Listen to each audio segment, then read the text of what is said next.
कितना दुखदायी होता है। लेकिन फिर भी वो सोचते थे कि बाहर से ज्यादा आराम इसलिए बाहर पैदा ही नहीं हो रहे। वो तो मैं बाहर नहीं आऊंगा, बाहर बहुत खतरा है बहुत ही खतरा है, बहुत मोह है, बहुत माया है। तो व्यास ऋषि बहुत चिंताओं पड़े। व्यास ऋषि फिर द्वारिका आए, द्वारिका भगवान के पास, कि हमने तो बहुत तपस्या के बाद सोचा एक पुत्र उत्पन्न होगा, उसे से मैं भागवत सिखाऊंगा, ये करूंगा। लेकिन वो तो बाहर ही, माँ के गर्भ से बाहर ही नहीं आ रहा है, तो भी क्या है, आप ही आएंगे, कुछ उसको ढांढस देंगे और उसकी आवश्यकताओं की पूर्ति करेंगे, तभी आए।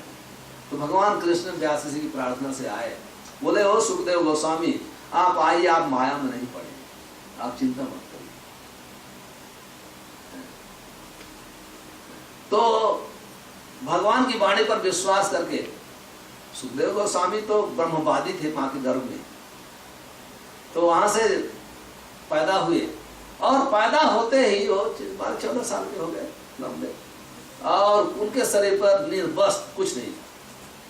लेकिन सुखदेव गोस्वामी देखे भी नहीं पिताजी डैडी कुछ नहीं बोले, मम्मी डैडी कुछ नहीं बोले, वो तुरंत ही जंगल की तरफ चल दिए। और व्यास ऋषि हा पुत्र हा पुत्र हा पुत्र बुला रहे हैं, लेकिन अभी तो मुक्त पुरुष कोई, लेकिन वही सुखदेव गोस्वामी। तो व्यास ऋषि वापस आए, सोचने लगे ठीक है बहुत मेहनत करके सोचा था कि पढ़ाऊंगा, लेकिन उन्होंने क्या किया, भागवतम के जो भगवान के गुणों की प्रशंसा करने वाले श्लोक है, उन्होंने अपने शिष्यों को, 4 शिष्यों को सिखाया। सिखाने के बाद कहा कि जाकर के जंगल में इस श्लोक गाओ भगवान के गुणों को।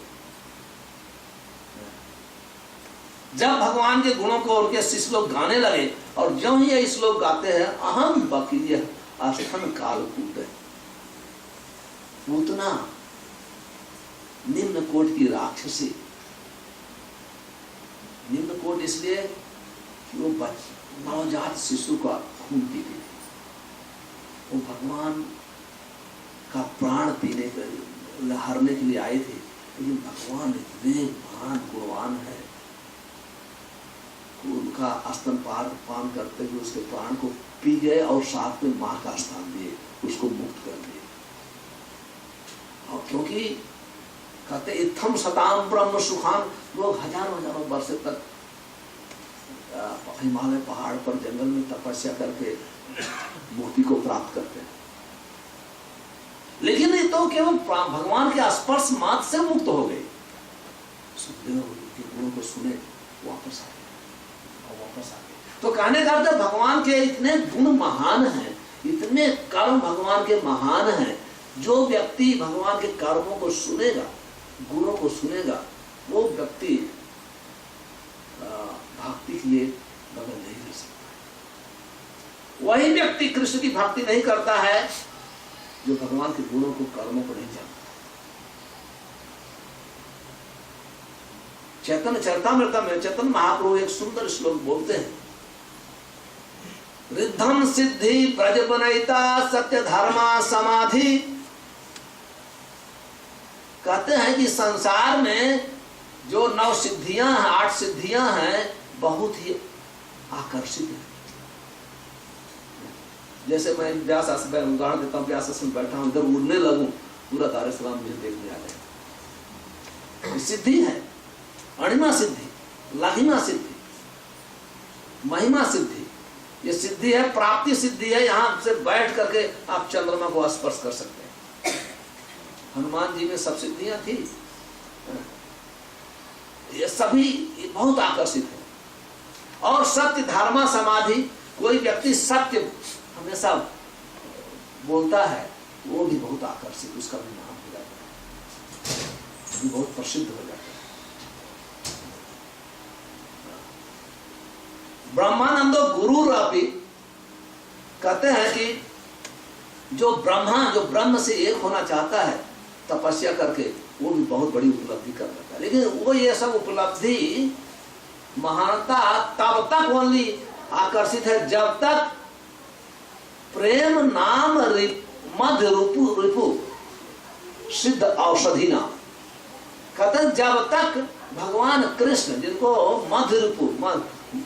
मधु नामक राक्षस का शत्रु, उनके नामों को, उनको गुणों को हम लोग सुनते नहीं। जब ही हम उनके नाम और गुणों को सुनेंगे, तुरंत ही संसार के संपूर्ण गुण फीके पड़ जाएंगे, फीके पड़ जाएंगे, और हम उनकी भक्ति किए बगैर नहीं रह सकते। इसलिए कहते हैं आत्मा रामस्य गुणे निर्ग्रंथा उरुक्रमे कुर्वन्ति अहेतुकीं भक्ति इत्थम भूत गुणो हरे। कहते इत्थम भूत गुणो हरे, कहते आत्मा राम, जो आत्मा में रमण करने वाले योगी लोग भी जब भगवान के गुणों को सुनते हैं तो उनकी भक्ति किए बगैर नहीं रह सकते। ये भगवान कृष्ण है, संपूर्ण गुणों के खान है, और संपूर्ण गुणों में सबसे महान उनका गुण है भक्त वत्सल, भक्त वत्सलता। ये गुण किसी में नहीं है। जो भक्त वत्सलता का वो बहुत महान, वो अपने भक्त को बहुत ही प्रेम करते हैं। ऐसा कहा गया है जब भक्त सोते हैं भगवान सोते हैं, जब भक्त खाते हैं भगवान खाते हैं। भक्त की पुकार सुन करके वो भक्त उनको अपने बस में कर लेता है।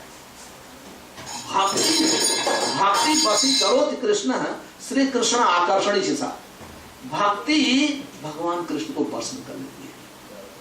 यही भक्ति के प्रभाव से ही द्रौपदी जब गोविंद गोविंद कहकर पुकारा, भगवान खुले पांव दौड़ के आए और असीमित साड़ी का प्रबंध किया, सप्लाई किया, तो भक्ति से। और जब भगवान, महाभारत के इतिहास से हम लोग को उदाहरण मिलता है कि एक बार भगवान कृष्ण ने कहा पांडवों से कि युद्ध करने के पहले मैं दूत बन करके जाना चाहता हूं, समझौता होना चाहिए, युद्ध नहीं होना चाहिए। तो भगवान दूत बन करके गए, तो दूत बन कर गए तो अर्जुन दुर्योधन सोचा ये ग्वाला है, गाय भैंस चराया है, बहुत अधिक से अधिक तो ये ग्वालों के साथ खेल कूद किया है और माखन और ये सब यही सब खाया है। इसलिए दुर्योधन सोचा, या असुरों की बुद्धि इसी टाइप, इसी प्रकार की बुद्धि होती है कि मैं 56 भोग बनाऊं तो अच्छा अच्छा खाएगा, जो मैं बोलूंगा वो। ये दुर्योधन यही प्लान किया कि भगवान को, जैसे नहीं ये अफ्रीका में तो ये तो बहुत कॉमन है ब्राजील का। तो सोचा कि मैं दुर्योधन से 56 प्रकार का भोजन बना करके जब समोसा, रसगुल्ला, कचौरी, मालपुआ खाएंगे बस जो मैं बोलूंगा वही होगा। लेकिन भगवान किसी के रसगुल्ला और मालपुआ के भूखे नहीं हैं, वो भगवान हैं। क्योंकि दुर्योधन वो सोचता था कि ये वही ग्वाला ही जैसे देखता था, वो तो भगवान नहीं समझता था। असुर लोग नहीं समझ पाते हैं। और जानती मां मूढ़ा, तो भगवान है, भगवान तो लक्ष्मी सत सत्संभम सेव्यमान गोविंदम आदि पुरुषम तम हम भजामि। करोड़ों करोड़ों लक्ष्मियां, एक लक्ष्मी नहीं, लक्ष्मी सहत सत संभम सेव्यमान, हजारों करोड़ों लक्ष्मियां भगवान की सेवा में। हम लोग ऐसे भगवान के संतान हैं जिनकी करोड़ों लक्ष्मी सेवा करती है। हम उनके पुत्र हैं। उनको भूल जाने के कारण इस मायावी जगत में एक चपाती के लिए, एक सूखी रोटी के लिए हम लोग तड़प रहे हैं। हम भूल गए हैं।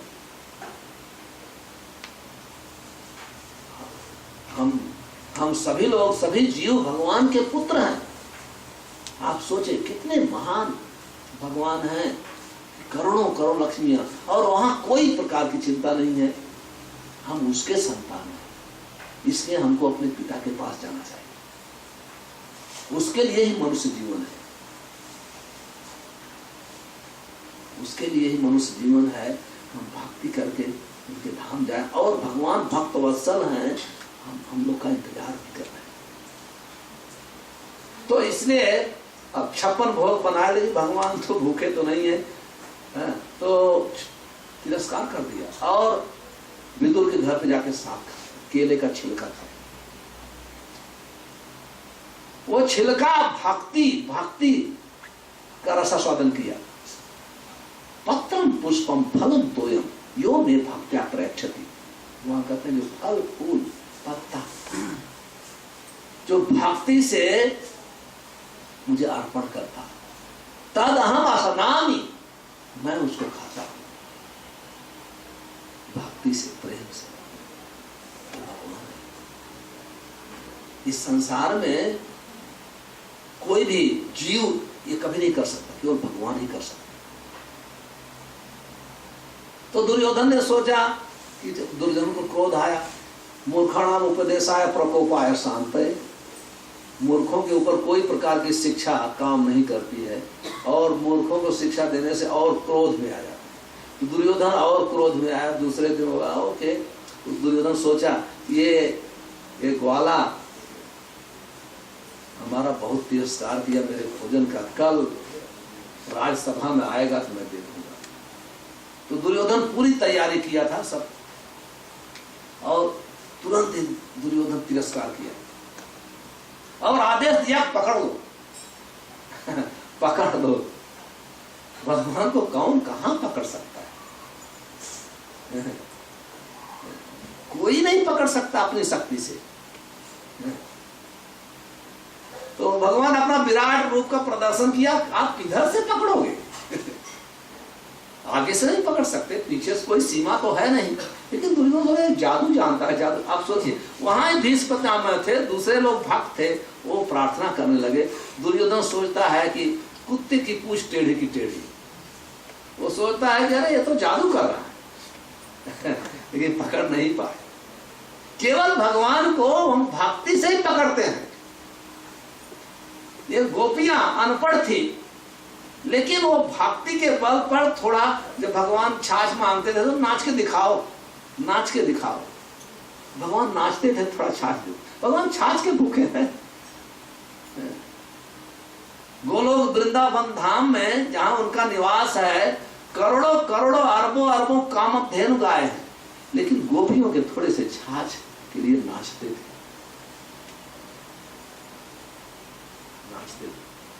क्यों? भक्ति, भगवान भक्ति के पसंद है। तो ये उनके कर्म है, भक्त वत्सलता सबसे महान गुण है। तो जब जीव भक्त वत्सलता के गुणों को स्मरण करता है तो भगवान कृष्ण की भक्ति के बगैर नहीं रह सकता है। कहते हैं एवं योवेत तत्वतः, जब हम भगवान के जन्म और कर्म को तत्व से जानते हैं। जैसे जब भगवान वृंदावन में लीला कर रहे थे तो भगवान ने गोवर्धन पर्वत धारण कर लिए, तो कभी उन्होंने अभ्यास नहीं किया था कि वो वेट लिफ्ट करने, वो वेट लिफ्टर नहीं थे।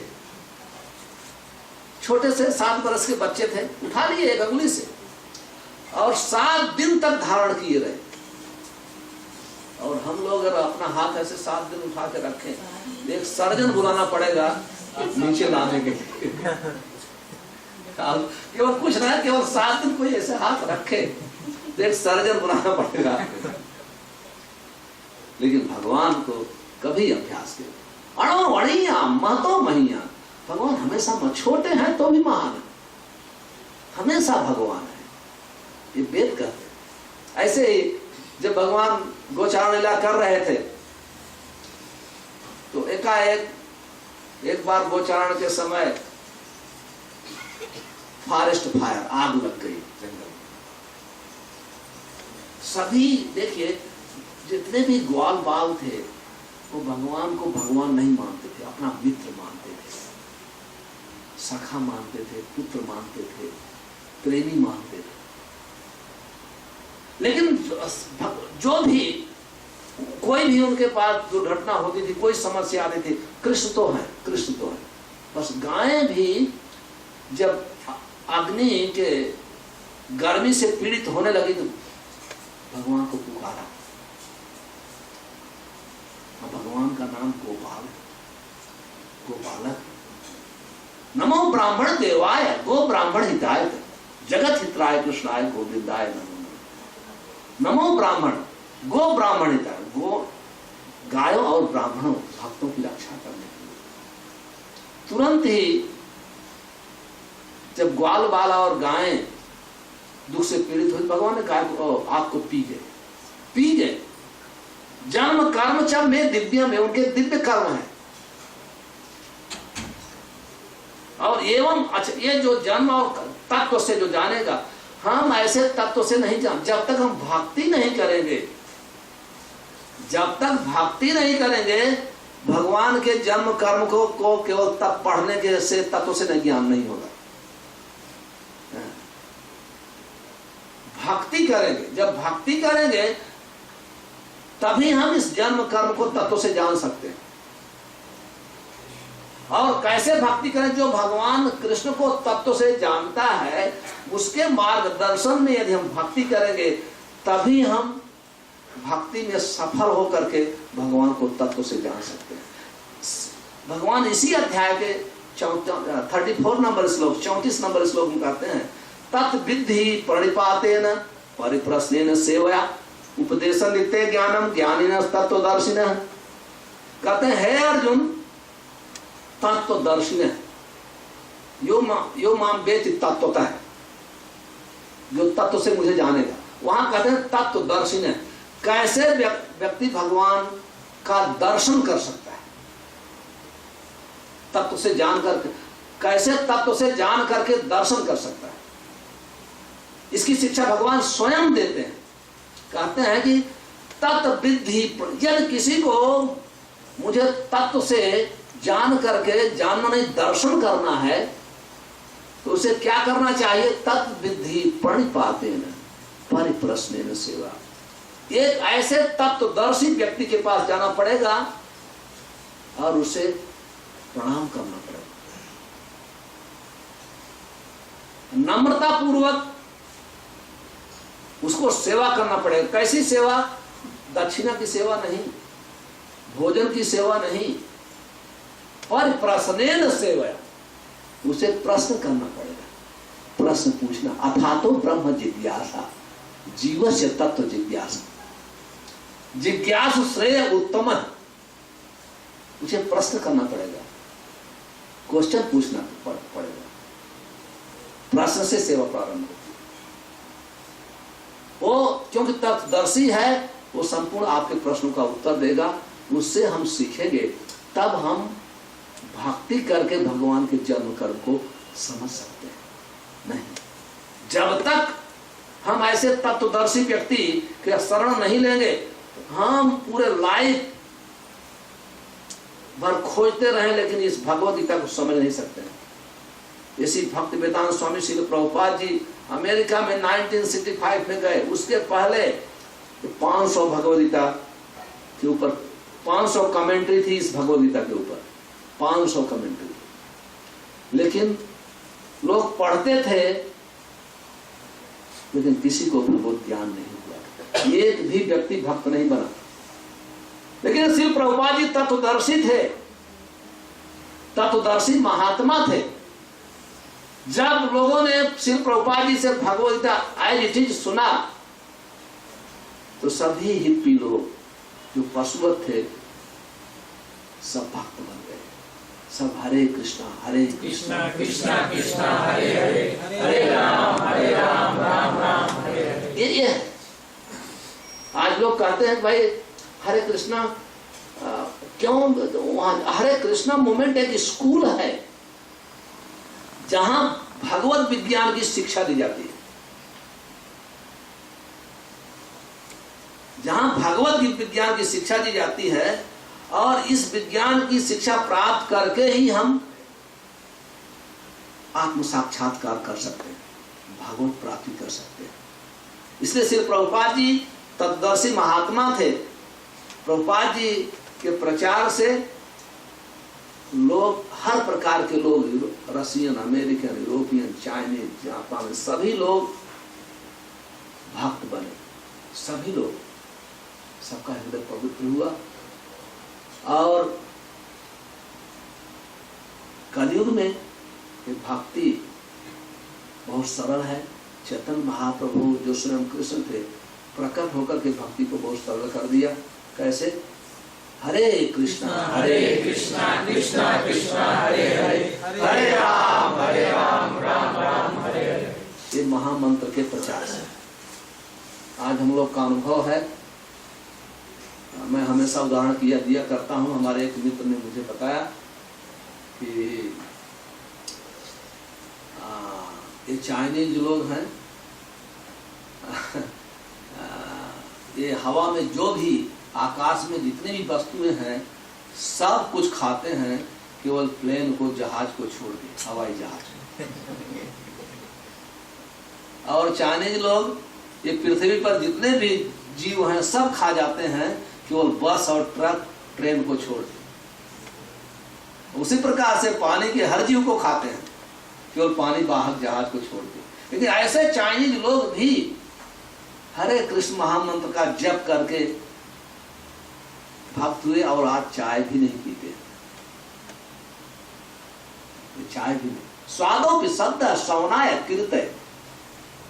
मां देवती कहती है कि जो व्यक्ति भगवान के नाम का जप करता है, स्वम का अर्थ है कुत्ता, कुत्ता खाने वाला व्यक्ति भी महात्मा हो जाता है। सौनाय का अर्थ है यज्ञ करने की योग, कराने की योग, ब्राह्मण जैसे हो जाता है। इसलिए भगवान का जब हम नाम लेते हैं, भगवान का जन्म कर्म दिव्य है। ये हम तत्व से तभी समझेंगे जब हम भक्ति करेंगे। और भक्ति प्रारंभ होती है कलयुग में। हरे कृष्णा कृष्णा कृष्णा हरे हरे, हरे राम राम राम हरे हरे। इस महामंत्र का जप करने से आप सब भक्तों से प्रार्थना है, इस महामंत्र को अपनाइए और अपने जीवन को सफल बनाइए। हरे कृष्ण। यदि किसी का